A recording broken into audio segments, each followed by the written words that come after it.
जय हिंद फ्रेंड्स। आप सभी का SSC official 2K YouTube channel में स्वागत है। फ्रेंड्स, आज की क्लास में हम सभी आरआरबी ग्रुप डी एनटीपीसी 2025 के एक्सपेक्टेड प्रश्न को करेंगे और हम आपके लिए रेलवे करके प्लेलिस्ट बनाए हैं। फ्रेंड्स, आप वहां पर जाने के बाद आपको सभी वीडियो देख लेना है क्योंकि सभी वीडियो आपके लिए इम्पोर्टेंट होने वाले हैं। तो इस क्लास में आपको रीजनिंग के, मैथ्स के, जीके के, जीएस, साइंस के अलग अलग चैप्टर से प्रश्न देखने के लिए मिलेगा। इसलिए आप सभी वीडियो को लास्ट तक देखिएगा और जो भी आपके पास शब्द, संख्या, अक्षर आ जाए उन पर आप विचार कीजिएगा और उन सीरीज का पता लगाने का प्रयास कीजिएगा। जैसे आप यहाँ पर देख रहे हो, आज की क्लास का ये पहला प्रश्न है। कहता है दी गई श्रृंखला में प्रश्न चिन्ह के स्थान पर कौन सी संख्या आएगी। आप ध्यान से देखिएगा, आपके पास ये प्रश्न चिन्ह का स्थान है, इनके जगह बताना है कौन सी संख्या आएगी। आप जब सीरीज को देखोगे तो आपसे यहाँ पर देखेंगे 2, 4, 10, 32 क्वेश्चन मार्क 652। सीरीज एक तरफ से क्या हो रहा है फ्रेंड्स, बुम हो रहा है, हाई बढ़ रहा है। 2 से 652 पर जाने का मतलब हुआ काफी बड़ी नंबर है। आप डिफरेंस से इस प्रश्न को नहीं बना सकते हो। यदि आप 2 से 4 पर जा रहे हो, यहाँ पर 2 का प्लस किए हो, 4 से 10 पर जाते हो 6 का प्लस, फिर यहाँ पर आप देख रहे हो कितना का प्लस हो रहा है, 22 का प्लस हो रहा है। तो आप यहां से डिफरेंस से प्रश्न को नहीं सोच सकते हो फ्रेंड्स। अब देखो यहाँ पर कुछ गुना के सेंस में सोचना है। यदि हम 2 से 4 पर जाएंगे, 2 गुना 1 करेंगे और प्लस 2 कर देंगे तो क्या 4 मिलेगा। 2 गुना 1 2, 2 में 2 को जोड़ेंगे 4 मिलेगा। सेम उसी प्रकार से देखिएगा, यदि हम गुना यहाँ पर 2 कर दें 8 होगा, 8 में प्लस को 2 कर देंगे 10 हो जाएगा। आगे देखिएगा, 10 गुना 3 करते हैं 30 होगा, 30 में 2 को जोड़ देंगे 32 होगा। उसी प्रकार आगे भी क्या करना था, आगे अब गुना 4 करेंगे और प्लस कितना देखो, पहले गुना 1 2 प्लस, गुना 2 2 प्लस, गुना 3 2 प्लस, आगे गुना 4 और प्लस 2 होगा। तो 32 गुना 4 करेंगे 128 होगा, 128 में 2 को जोड़ेंगे 130 होगा। आगे सीक्वेंस देखिएगा क्या होगा, गुना 5 प्लस 2 होगा, 130 गुना 5 करेंगे 650, 650 में 2 को जोड़ेंगे 652। लेकिन हमें प्रश्नवाचक चिन्ह के स्थान पर कौन सी संख्या प्राप्त हो रहा है, तो कह सकते हो प्रश्नवाचक चिन्ह के स्थान पर 130 प्राप्त हो रहा है। यहां से आपका विकल्प बी सही होगा, विकल्प बी इसका राइट आंसर होगा फ्रेंड्स। चलिए आगे की ओर बढ़िएगा, प्रश्न संख्या 2 को देखिएगा। तो ये आपका प्रश्न संख्या 2 है। जब इस टाइप के कभी भी आपके पास प्रश्न आ जाए छोटे बड़े के आधार पर, तो आप जो बड़ा होगा आप सबसे उसको ऊपर रखिएगा, उससे जो छोटा होगा नीचे, उससे भी जो छोटा होगा नीचे। इस तरह से आपको प्रश्न को यहाँ पर हल करना है। जैसे यहाँ पर कहता है ए बी सी डी और ई दोस्त हैं, लेकिन कहता है ए बी से छोटा है। चलो ठीक है, ए जो है वो बी से छोटा है, तो देखो बी से छोटा है कौन, ए, तो बी को ऊपर रखिएगा, ए को नीचे रखिएगा, क्योंकि कह दिया ए बी से छोटा है पर ई से लंबा है। तो ये पर जो है ई से लंबा कौन है, यही आपको मेन बात समझना है। ई से लंबा कौन है, ई से लंबा ए है, इसका मतलब ई कहाँ जाएगा, नीचे चला जाएगा। आगे देखिएगा सी सबसे लंबा है, यदि सी सबसे लंबा है तो सी को आप सबसे ऊपर रखिएगा, सी से सबसे लंबा है। अब देखो कहता है डी बी से थोड़ा छोटा है, डी जो है ना बी से थोड़ा छोटा है। थोड़ा छोटा का मतलब यहाँ बी पर आएगा, इस बीच में। डी जो है बी से थोड़ा छोटा है और ए से थोड़ा लंबा है, तो बी डी तो आप सॉरी डी तो आपका इसी बीच में आएगा ना फ्रेंड्स। आप इसको बनाना चाहो पहले सी होगा, फिर आपका बी होगा, बी के बाद एडजस्ट कीजिएगा डी, डी के बाद ई, ए के बाद ई। अब जो प्रश्न में पूछ रहा है आप उनका जवाब दे दो। पूछ रहा है इनमें से सबसे छोटा कौन है। देखो जो सबसे नीचे होगा वो सबसे छोटा होगा, जो सबसे ऊपर होगा वो बड़ा होगा। मध्य में पूछता तो मध्य में डी होता, लेकिन पूछा है सबसे छोटा, तो सबसे छोटा यहाँ से ई होगा। सबसे छोटा कौन होगा, सबसे छोटा ई होगा। यहां से आपका विकल्प भी राइट आंसर होगा। यहां से विकल्प भी क्या हो जाएगा फ्रेंड्स, बिल्कुल सही जवाब होगा प्रश्न संख्या 2 का। उम्मीद करते हैं आप यहां तक प्रश्न को समझ चुके हो। यदि फ्रेंड्स आप सभी को प्रश्न समझ में आ रहा है तो आप सभी वीडियो को लाइक करके साथ में चैनल को सब्सक्राइब करके नोटिफिकेशन घंटे को ऑल पर रखिएगा ताकि आने वाले आपके पास वीडियो सबसे पहले पहुंच सके। चलिए प्रश्न संख्या 3 को देखते हैं। तो ये रहा प्रश्न संख्या 3, ये आपका ब्लड और रिलेशन के प्रश्न है। मोस्ट इंपोर्टेंट प्रश्न है, आप थोड़ा ध्यान से समझिएगा। कहता है एक बुजुर्ग की तरफ इशारा करते हुए कमल ने कहा, उसका बेटा मेरे बेटे का चाचा है। उस बुजुर्ग का कमल के साथ क्या रिश्ता है? तो आप ध्यान से प्रश्न को करोगे, प्रश्न बन जाएगा फ्रेंड्स। बुजुर्ग कौन होते हैं? बुजुर्ग बूढ़े व्यक्ति होते हैं, ठीक है। तो एक बुजुर्ग की तरफ इशारा करते हुए कहा, चलो मान लेते हैं इस बॉक्स में कौन है? एक इस बॉक्स में बुजुर्ग है, ठीक है। इस बॉक्स में कौन है? इस बॉक्स में बुजुर्ग है, बी से बुजुर्ग। करते हुए कमल ने कहा, उसका बेटा। किसका बेटा? बुजुर्ग का बेटा, ठीक है। तो बुजुर्ग उसका बेटा का मतलब बुजुर्ग का बेटा, हम यहाँ नीचे ले लेते हैं, ये बुजुर्ग का बेटा है, ठीक है। ये किसने बात कर रहा है? ये कमल ने कह रहा है। आप इस जगह कमल को ले लो, ठीक है। कमल ने कहा उसका बेटा, इसका बेटा, ठीक है, इसका बेटा मेरे बेटे का। अच्छा, मेरे बेटे का, इसका भी यहाँ पर क्या है? इसका भी यहाँ पर बेटे है। मेरे बेटे का चाचा है। बताओ मेरे बेटे का क्या है? चाचा है। किसका बेटा? इसका बेटा। इसका बेटा जो है ये मेरे बेटे का चाचा है। उस बुजुर्ग का कमल से क्या साथ या क्या रिश्ता लगेगा? तो आप ध्यान से समझिएगा, जिस प्रकार का उसका बेटा, ठीक है, इसका बेटा मेरे बेटे का, यानी कि इसके बेटे का जो है चाचा है। किसका बेटा? इसका बेटा। इसका बेटा ये मेरे बेटे के चाचा है। इसका मतलब ये दोनों आपस में क्या होगा? ये दोनों आपस में भाई भाई हो जाएगा, ठीक है। आप यहाँ पर देखिएगा, अब पूछा उस बुजुर्ग का कमल से क्या संबंध है। तो आप ध्यान से देखिएगा, ये बुजुर्ग से कमल का क्या संबंध है। तो देखो ये कमल यानी कि बुजुर्ग ने कमल ने जिसके साथ से या का लगा रहता है वही पूछता है। तो बताओ कमल ने इस बुजुर्ग को क्या कहेगा? तो फ्रेंड्स जब ये दोनों भाई हुआ, हम बताएं ना आपको, ये दोनों भाई हुआ तो इसका भी कौन हो जाएगा? बुजुर्ग, पिता हो जाएगा। कौन होगा? पिता हो जाएगा। यहां से सी आपका राइट आंसर होगा। आप यहां से ये भी लिख सकते हो ब्रैकेट में, इसको यहाँ पर बेटा, इसका क्या यहाँ पर लिख सकते हो? बेटा। यानी कि ये बुजुर्ग का दो बेटा है, एक बेटा ये हुआ, एक बेटा ये हुआ, ठीक है। तो इसका सही जवाब पिता हो जाएगा। इसका सही जवाब क्या होगा? यहां से आपका सी जो है राइट आंसर होगा फ्रेंड्स, प्रश्न संख्या 3 का। चलिए आगे की ओर बढ़िएगा, प्रश्न संख्या 4 को देखिएगा। दी गई आकृति में कितने त्रिभुज हैं? आपको यहाँ पर बताना है दी गई आकृति में कितने त्रिभुज हैं। तो आपको हम बेसिक बात बताए हैं बहुत बार, जब इस टाइप के प्रश्न आते हैं आप सीधा इसमें से नंबर डालो, 1 2 3। जितने भी नंबर डालते हो आप सभी को क्या कर दो? प्लस कर दो। 1 प्लस 2 प्लस 3 प्लस कर दिए। अब देखिएगा 3 और 2 5 1 6, यहाँ से 6 मिला। नीचे से देखिएगा 1 और 2, आप इसको भी क्या कीजिएगा? इसको भी यहाँ से प्लस कीजिएगा। 1 प्लस 2 बराबर क्या हो जाएगा? 3 हो जाएगा। यहाँ से आप इन दोनों को ऐड कर दो, 6 और 3 9। यहाँ से हम कह सकते हैं त्रिभुज की संख्या के बारे में आपसे बात करें तो यहाँ से 9 त्रिभुज होगा। यहाँ से कितना त्रिभुज आएगा फ्रेंड्स? 9 त्रिभुज आएगा। आपका यहाँ से भी बिल्कुल राइट आंसर होगा। बाकी आप बेसिक तरीके से भी काउंट करेंगे तो 9 ही आपका आएगा, ठीक है। लेकिन आपको बेसिक तरीके से हमेशा काउंट नहीं करना है, क्योंकि आपके पास एग्जाम में उतना टाइम नहीं होते हैं। इसलिए आपको ये तरीका समझना है और डेली क्लास के साथ आपको फ्रेंड्स जुड़ना है। चलिए आगे की ओर बढ़ेंगे, प्रश्न संख्या 5 को देखिएगा। प्रश्न संख्या 5 देखने से पहले आप सभी को होली की ढेर सारी शुभकामनाएं इस त्योहार के पर्व पर। तो फ्रेंड्स आप सभी खुश रहिए, अच्छा से आप पर्व को मनाइए, एंजॉय कीजिए। तो आइए अब देखते हैं प्रश्न संख्या 5 को। कहता है दिए गए विकल्पों में से संबंधित संख्या को चुनिए। आपको यहाँ पर बताना है फ्रेंड्स, 8 का संबंध देखो 12 के साथ है, तो बताओ 6 का संबंध किनके साथ होगा? तो आप क्या करो, 8 से 12 पर जाने के लिए यहाँ पर 4 प्लस कर दो, तो 8 4 12 होगा। इसमें भी आप प्लस 4 करोगे तो 6 और 4 यहाँ से 10 होगा। क्या फ्रेंड्स कहीं भी विकल्प में है? देखो कहीं भी विकल्प में नहीं दिया गया है।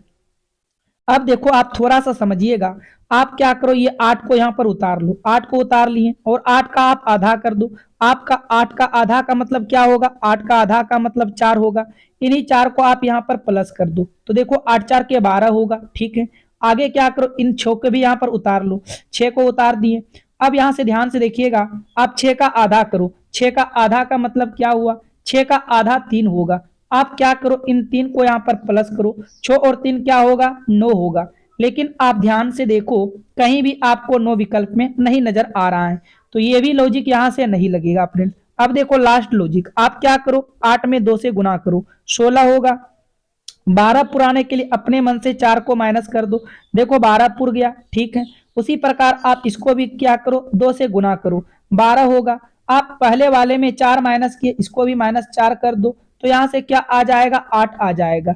जब आप 4 को माइनस करोगे 12 में से, तो 8 ही तो आएगा फ्रेंड्स, क्या आ जाएगा, 8 होगा। यहाँ पर 18 नहीं होगा, 8 होगा।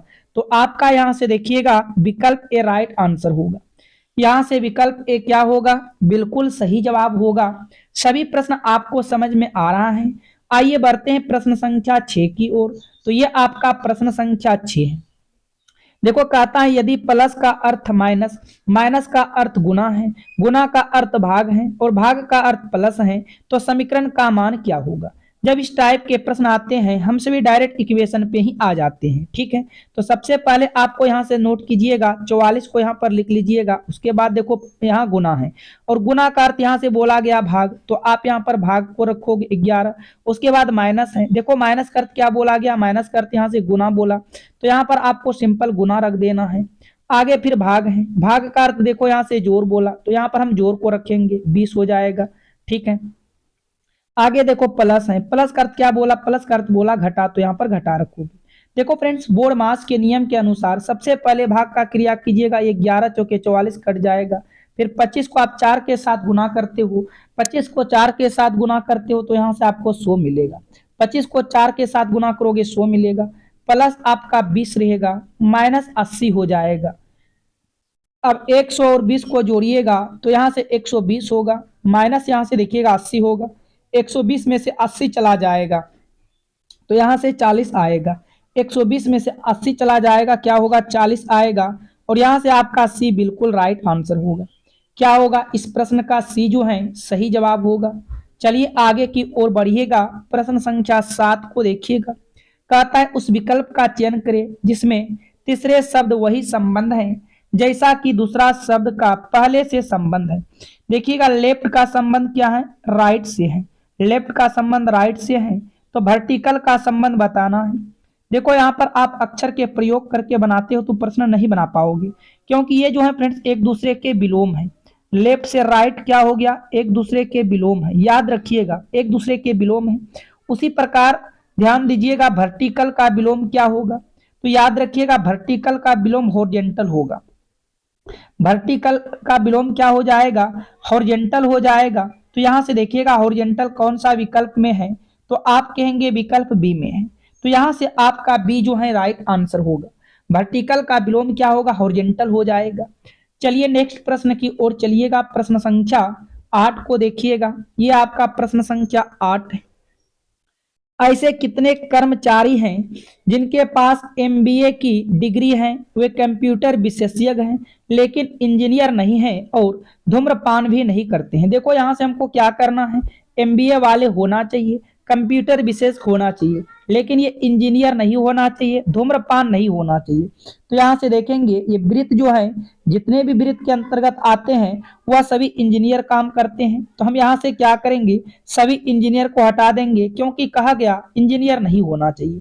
और ये धूम्रपान वाले भी व्यक्ति नहीं होना चाहिए, तो धूम्रपान वाले व्यक्ति को भी यहाँ से क्या कर देना है, हटा देना है। सारे धूम्रपान वाले व्यक्ति को हटा दिए। अब आप देखेंगे 20 लोग सिर्फ एमबीए किए हैं, इसको भी हटा दोगे। 40 लोग सिर्फ यहाँ पर कंप्यूटर विशेषज्ञ हैं, इसको भी हटा देंगे। आप देखेंगे 11 लोग ऐसे हैं जिसके पास एमबीए की डिग्री भी है और कंप्यूटर विशेषज्ञ भी हैं। तो यहाँ से सिर्फ कितने लोग ऐसे हैं, तो आप कहेंगे यहाँ से सिर्फ 11 लोग हैं। यहाँ से आपका बी राइट आंसर हो जाएगा। यहाँ से सिर्फ 11 लोग ही हैं फ्रेंड्स, ठीक है। आगे की ओर बढ़िएगा, प्रश्न संख्या 9 को देखिएगा। कथन और निष्कर्ष का प्रश्न है। देखो कहता है सभी आलू टमाटर हैं, तो यहां से आपको बना लेना है जितने के जितने आलू हैं सारे आलू क्या है, टमाटर हैं, ठीक है। फिर कहता है सभी टमाटर प्याज हैं, जितने के जितने टमाटर हैं सारे टमाटर क्या है, प्याज हैं। अब देखेंगे निष्कर्ष को क्या कहता है सभी प्याज टमाटर हैं। क्या फ्रेंड्स सभी प्याज टमाटर हैं। देखो आप ध्यान से देखिएगा, प्याज का डायग्राम यहाँ पर देखो ये रहा, और टमाटर का डायग्राम ये रहा। देखो प्याज का डायग्राम बड़ा है और टमाटर का डायग्राम छोटा है, ठीक है। तो सभी प्याज छोटे डायग्राम में नहीं जा सकते हैं, क्योंकि प्याज का डायग्राम छोटे डायग्राम में कभी भी पूर्णतः नहीं अटेगा। कुछ कहता थोड़ा कहता तो सही होता, ठीक है फ्रेंड्स। इसलिए यहां से विकल्प आपका निष्कर्ष एक जो है क्या होगा, गलत हो जाएगा। दूसरा को चेक कीजिएगा, फिर बोला सभी आलू प्याज हैं। क्या फ्रेंड्स सभी आलू प्याज हैं? आलू का डायग्राम ये है, प्याज का डायग्राम ये है। सभी आलू जो है प्याज, हाँ ये सही बात है, क्योंकि सभी आलू जो है किसके अंतर्गत है? प्याज के अंतर्गत है, ठीक है। छोटा डायग्राम बड़े डायग्राम के अंतर्गत है। ये आपका बिल्कुल राइट आंसर होगा। तो हम कहेंगे केवल निष्कर्ष दो पालन करता है। केवल निष्कर्ष क्या फ्रेंड्स? केवल निष्कर्ष दो पालन करता है। यहां से आपका बी राइट आंसर होगा। चलिए आगे की ओर बढ़िए और प्रश्न संख्या 10 का आंसर, ये भी आपका कथन और निष्कर्ष का ही प्रश्न है फ्रेंड्स, लेकिन यहाँ पर देखो डायग्राम नहीं बनेगा। आप कथन को पढ़िएगा। कथन कहता है सुबह सुबह व्यायाम करना स्वास्थ्य के लिए अच्छा है, ठीक है फ्रेंड्स। सुबह सुबह व्यायाम करना स्वास्थ्य के लिए अच्छा है। निष्कर्ष देखिएगा क्या कहता है, स्वास्थ्य को केवल व्यायाम करके बनाए रखा जा सकता है। देखो यहाँ पर आपका कथन में बोला था कि सुबह सुबह वह व्यायाम करना स्वास्थ्य के लिए अच्छा है, ठीक है। सुबह सुबह व्यायाम करना स्वास्थ्य के लिए अच्छा है, लेकिन निष्कर्ष पहला क्या कहता है? स्वास्थ्य को केवल, ये केवल वाले जो आपका शब्द यहाँ पर लग गया, यही आपको इसको पहले गलत कर दिया, ठीक है फ्रेंड्स। यहाँ पर केवल नहीं लगता तो ये आपका सही हो जाता। यहाँ पर कहता है स्वास्थ्य को केवल व्यायाम करके बनाया जा सकते हैं, ऐसा कोई जरूरी नहीं है। स्वास्थ्य को केवल व्यायाम करके ही बनाया जा सकते हैं, ऐसा हमको निष्कर्ष कथन में कहीं पर भी नहीं फ्रेंड्स कहा गया है, इसलिए ये आपका गलत हो जाएगा। दूसरा देखिएगा, व्यायाम के बिना व्यक्ति बीमार पड़ जाएंगे। देखो यहाँ पर बीमार का चर्चा कहीं पर भी नहीं किया गया है, इसलिए आप इसको भी गलत करोगे, ठीक है।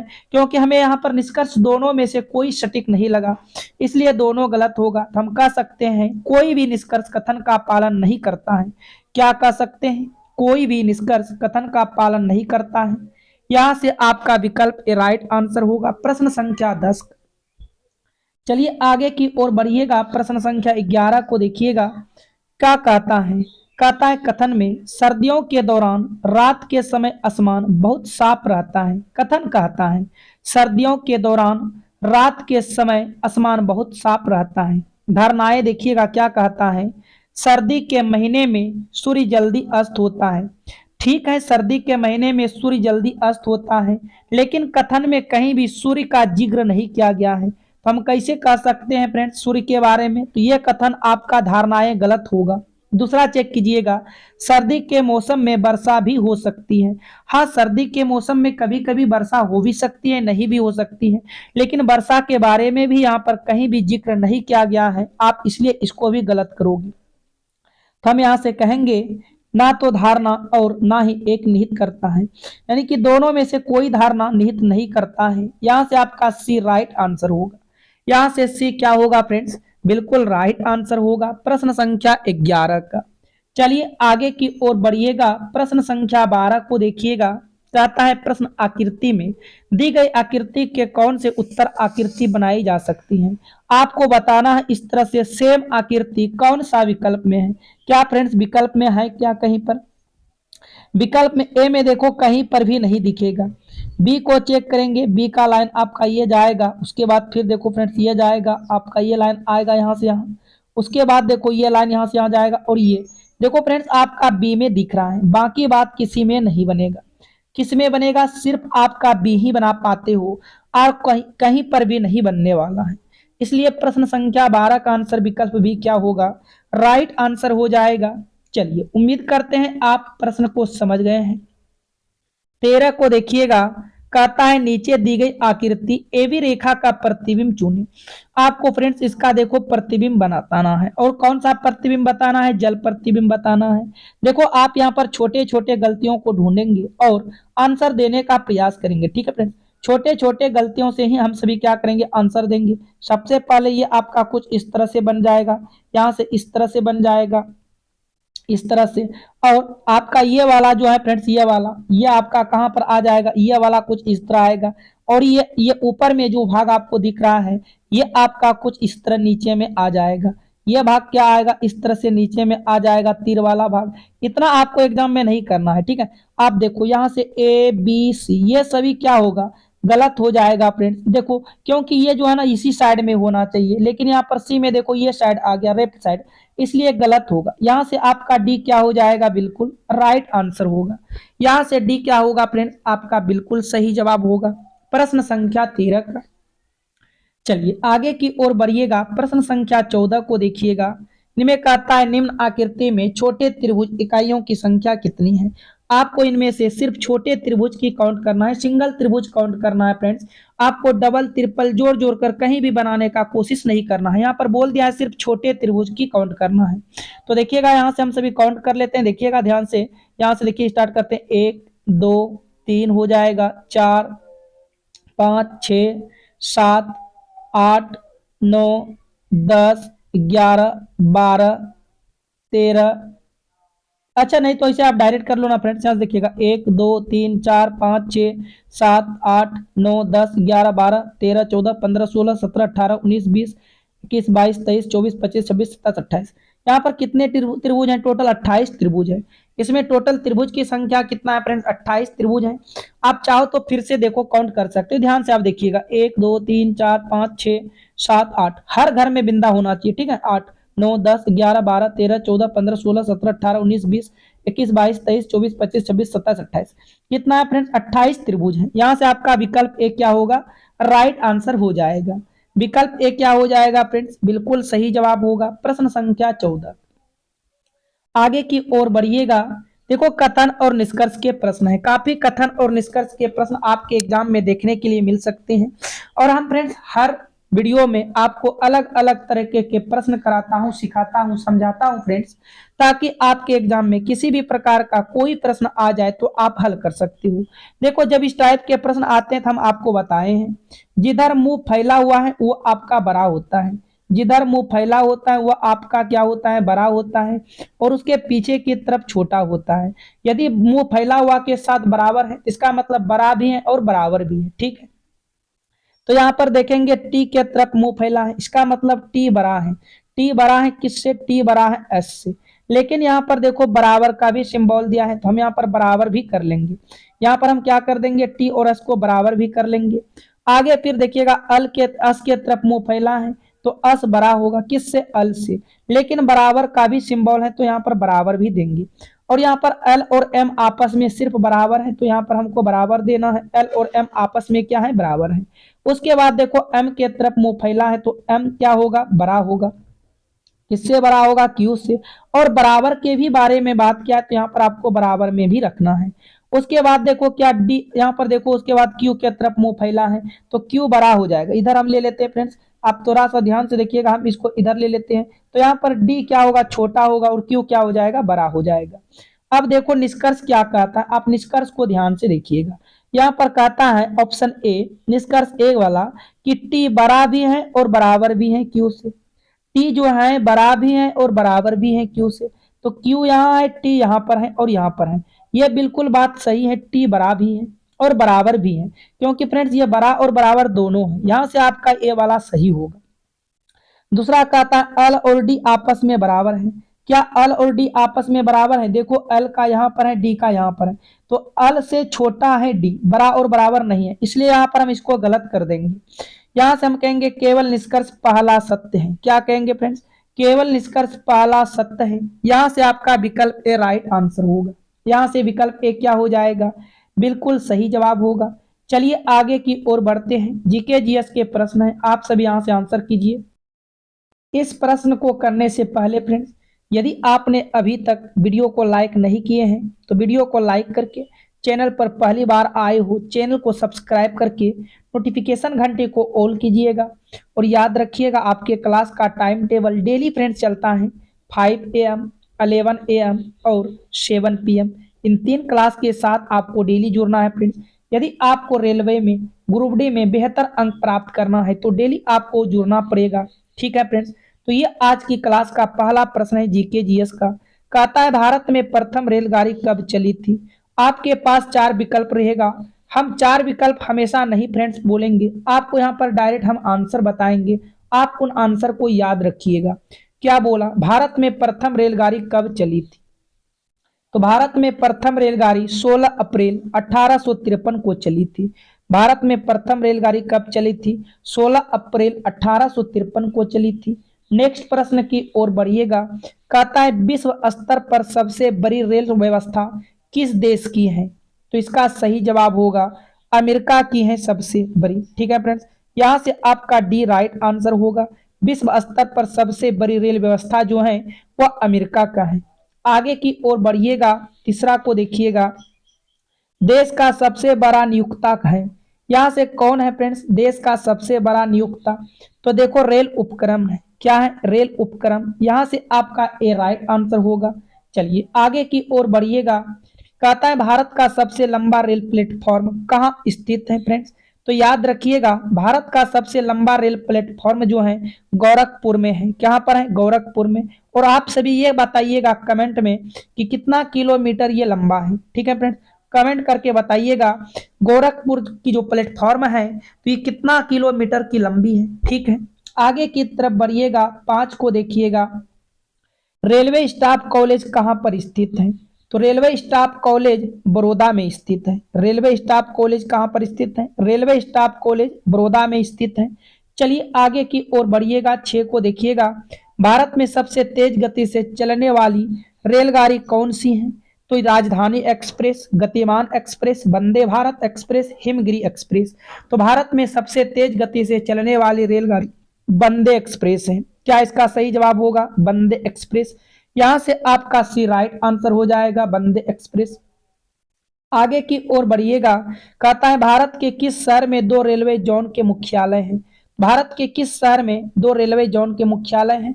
तो मुंबई में है। कहां पर है फ्रेंड्स? मुंबई। यहां से आपका बी बिल्कुल राइट आंसर होगा। चलिए अगले प्रश्न की ओर। कहता है पूर्वोत्तर सीमांत रेलवे जोन का मुख्यालय कहां पर स्थित है? आप सभी को बताना है। तो मालीगांव में स्थित है। कहां पर स्थित है? मालीगांव। यहां से आपका ए राइट आंसर होगा। अगले प्रश्न की ओर चलिएगा। देश की प्रथम महिला रेल मंत्री कौन बनी है? तो देश की प्रथम महिला रेल मंत्री ममता बनर्जी बनी है। कौन बनी है फ्रेंड्स? ममता बनर्जी। यहां से देखिएगा डी इसका राइट आंसर होगा। आगे की तरफ बढ़ते हैं। रेल यात्री बीमा योजना कब लागू की गई है? तो रेल यात्री बीमा योजना जो है ये 1994 को लागू किया गया है। यहां से आपका भी राइट आंसर होगा फ्रेंड्स, 1994। चलिए आगे की ओर बढ़िएगा। कहता है किसे ब्लू चिप के नाम से जाना जाता है? बताओ किसे ब्लू चिप के नाम से जाना जाता है? तो इसका राइट आंसर होगा दक्षिण पूर्व रेलवे। क्या होगा? दक्षिण पूर्व रेलवे। यहां से विकल्प ए आपका बिल्कुल राइट आंसर हो जाएगा। आगे की ओर बढ़िएगा। कोंकण रेलवे लंबावित राज्य कौन है? कोंकण रेलवे से लंबावित राज्य कौन है? तो इसका राइट आंसर होगा यहां से महाराष्ट्र, गोवा, कर्नाटक, ये सभी हैं फ्रेंड्स, ये सभी हैं। यहां से डी आपका बिल्कुल सही जवाब आएगा। आइए देखते हैं नेक्स्ट प्रश्न को। विश्व में पहली बार रेल का प्रचलन किस देश में प्रारंभ हुआ था? विश्व में पहली बार रेल का प्रचलन किस देश में प्रारंभ हुआ था? अमेरिका, इंग्लैंड, जर्मनी या फ्रांस? सबसे शुरू में तो इसका राइट आंसर होगा इंग्लैंड में हुआ था। कहां पर हुआ था? इंग्लैंड में। यहीं से विस्तार हुआ। आगे की ओर बढ़िएगा। इनमें कहता है rail coach factory Kapurthala Bharat के किस प्रांत राज्य में स्थित है? तो फ्रेंड्स ये पंजाब राज्य में स्थित है। कहां पर है? पंजाब राज्य में स्थित है। यहां से आपका ए देखिएगा बिल्कुल राइट आंसर होगा। आगे की ओर बढ़िएगा। कहता है विद्युत रेल इंजन का निर्माण कहां पर होता है? तो विद्युत रेल इंजन का निर्माण वाराणसी, पटियाला, चितरंजन या जमशेदपुर?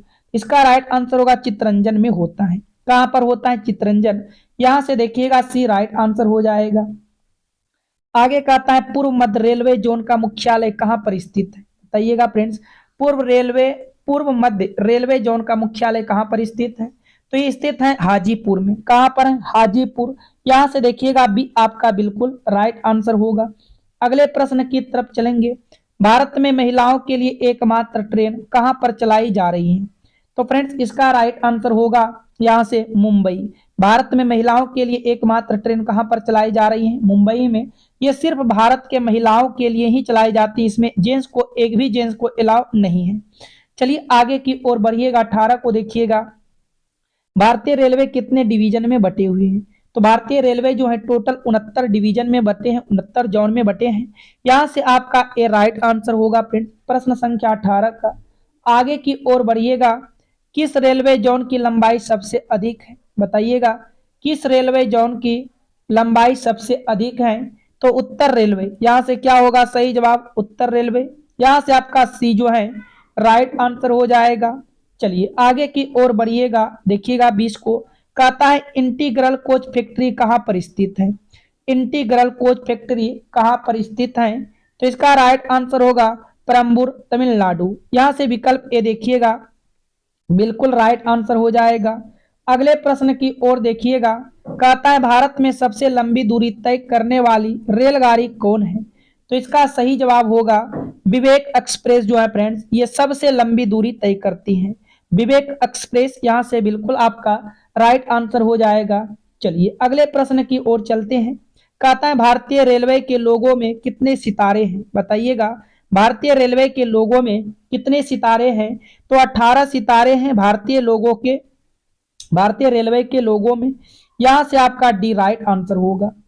अगले प्रश्न की ओर चलिएगा फ्रेंड्स। किसके शासनकाल में रेल डाक और तार सेवा प्रारंभ हुई थी?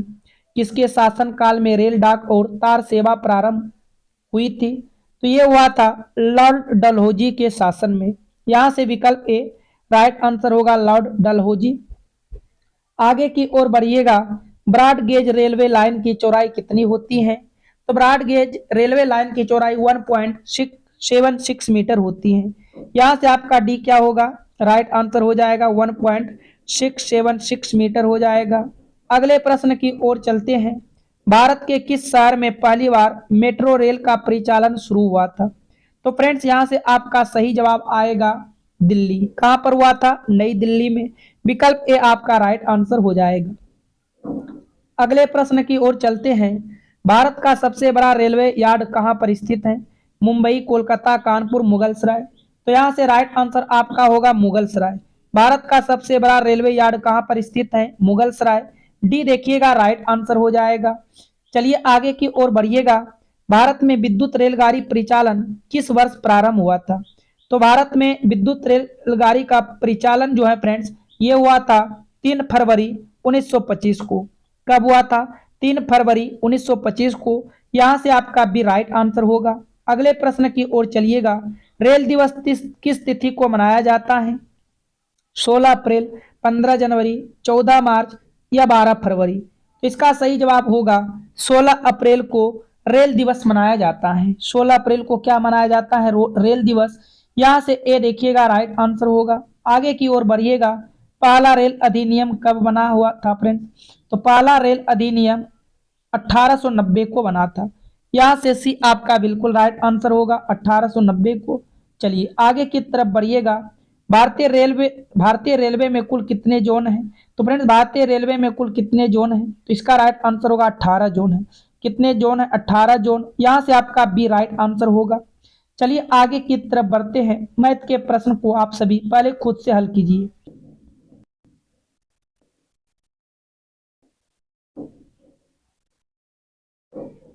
सभी प्रश्न काफी इंपॉर्टेंट हैं आपके एग्जाम के लिए।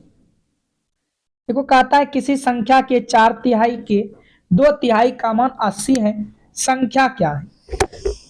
अब फ्रेंड्स हमको वह संख्या मालूम नहीं है कि वह संख्या क्या है, लेकिन बोल रहा है किसी संख्या के 4/3 के 2/3 का मान जो है वह 80 है।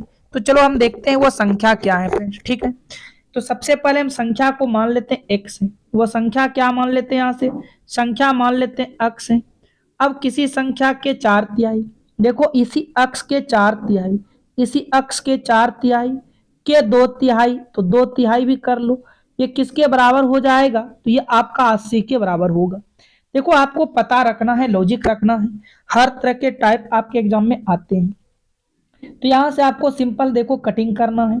आप जानते हो फ्रेंड्स, ऊपर में आप यहाँ पर इसको 20 बार में काट सकते हो, ठीक है। ऊपर ऊपर बराबर में कटता है, फिर ये आपको 10 बार में काट कर देना है। अब देखो यहाँ पर हम अक्स बटे के क्या लिख सकते हैं? अक्स बटे के हम 9 लिखेंगे। अक्स बटे के 9 लिखेंगे, बराबर में क्या हो जाएगा? 10 होगा। अब क्रॉस में गुना होगा, 10 के नीचे कुछ नहीं तो 1। अक्स को 1 साथ गुना करोगे तो अक्स होगा, और इधर 9 को 10 के साथ गुना करोगे तो 90 होगा। ये जानते हो ना फ्रेंड्स, ये क्रॉस में क्या होते हैं, गुना होते हैं। तो यहाँ पर वो संख्या क्या होगा, 90 हो जाएगा। यहाँ से देखिएगा सी आपका राइट आंसर होगा। वो संख्या जो होने वाला होगा वह संख्या आपका 90 होगा। चलिए आगे की ओर बढ़िएगा, प्रश्न संख्या 2 को देखिएगा। यह आपका प्रश्न संख्या 2 है। किस संख्या का 25/3% 150 के बराबर होगा। याद रखिएगा, आपके पास का मतलब क्या होता है, आप जानते हो, गुना होता है। जहां पर भी का आता है वहां पर गुना लगाना है। और यहाँ पर भी संख्या नहीं है पता, हम मान लेते हैं वो संख्या क्या होगा, x होगा। अब बोला किसी संख्या का 25/3%, तो मैंने x का मान लिया। मैंने संख्या को क्या माने, x का 25/3%, 25/3। और आपको याद रखना है प्रतिशत का मतलब 100 होता है, तो आपको यहाँ पर 2 जीरो लगा देना है। ये किसके बराबर हो जाएगा, ये आप कहिएगा 150 के बराबर होगा। बस यहाँ से आपको कटिंग कर देना है, जहां तक आपसे कटिंग हो जाए। आपको याद रखना है फ्रेंड्स, 25 छक्के 150 होता है। 25 छक्के क्या होता है, 150 होता है, कट जाता है।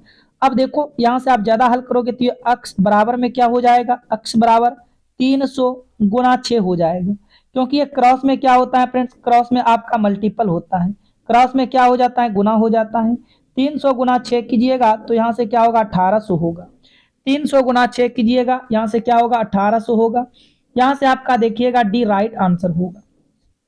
यहाँ से डी क्या हो जाएगा, बिल्कुल सही जवाब होगा प्रश्न संख्या 2 का। उम्मीद करते हैं आप प्रश्न को समझ गए होंगे। आइए बढ़ते हैं अगले प्रश्न की ओर। प्रश्न संख्या 3 को देखिएगा। मोस्ट इंपोर्टेंट प्रश्न है फ्रेंड्स, ये प्रश्न आपके लिए काफी इंपोर्टेंट है, सिक्कों के प्रश्न है। देखो कहता है किसी बटुए में 25 पैसे तथा 50 पैसे के सिक्कों समान संख्या में रखे हैं। यदि उनका कुल मूल्य 22.50 रुपए है तो प्रत्येक प्रकार के सिक्कों की संख्या बताना है। अब मुझे तो पता नहीं है कितने प्रकार के सिक्का हैं, मान लिए x प्रकार के सिक्के हैं, ठीक है फ्रेंड्स। अब देखो x वाले सिक्के 25 पैसे हैं, तो यहाँ पर आप करोगे x गुना 25, ठीक है। फिर आप क्या करोगे, x वाले सिक्के का 50 पैसा है, x गुना 50 करोगे।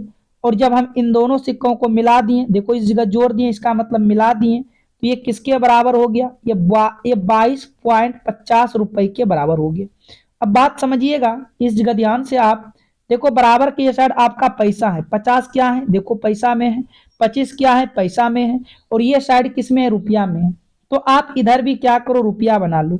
ये साइड भी आप क्या करोगे, यहाँ पर फ्रेंड्स रुपया बनाओगे। रुपया बनाने के लिए आपको पता होना चाहिए 100 से भाग देते हैं, तो इधर भी हम 100 से भाग दे देंगे, तो ये सब बन गया रुपया। अब यहाँ से आप पॉइंट उड़ा दो, पॉइंट उड़ाओगे तो यहाँ पर आपका 100 हो जाएगा।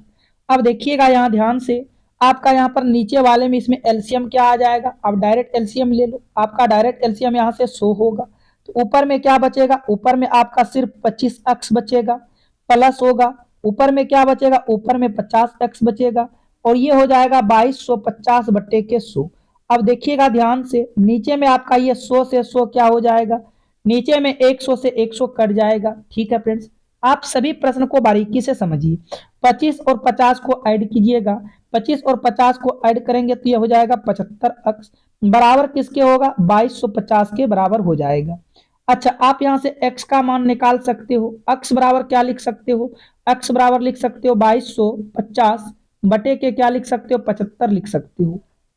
बटे के क्या लिख सकते हो फ्रेंड्स, 75। अब देखिएगा यहाँ से घटाइएगा, 75 एकम 75, यानी कि यहाँ पर हम कटिंग कर देंगे। देखेंगे 5 से पहले डायरेक्ट 25 से कट कर देते हैं, ठीक है फ्रेंड्स। 25 से कट करेंगे तो कितने बार में जाएगा, 25 गुना 9 कर लेते हैं, देखते हैं। 25 गुना 9, 9 5 45, 9 2 18 4 22, हाँ 90 बार में ऊपर वाला चला जाएगा। ऊपर वाला ये 90 बार में आपका जाएगा। उसके बाद ये 25 त्याग के 75 जाएगा, और ये 30 एकम के 30, 30 त्याग के 90 जाएगा, ठीक है फ्रेंड्स।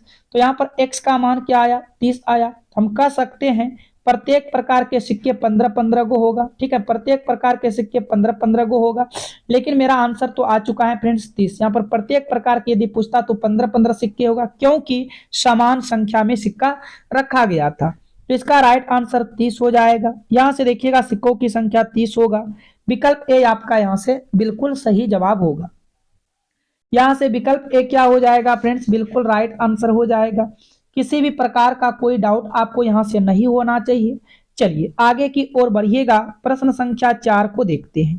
तो ये आपका प्रश्न संख्या 4 है फ्रेंड्स। देखो इनमें से कहता है, यहाँ पर आप इसको जो यहाँ पर नोट कर लीजिएगा फ्रेंड्स।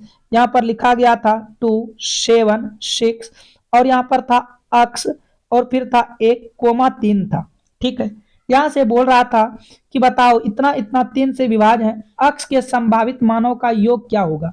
यानी कि आप 3, सबसे पहले तो आपको ये नॉलेज होना चाहिए, 3 का विभाज्यता नियम होता है अंकों का योग। सभी के अंकों का योग यदि 3 से विभाज्य होगा तो वह संख्या 3 से पूरा पूरा कटेगा।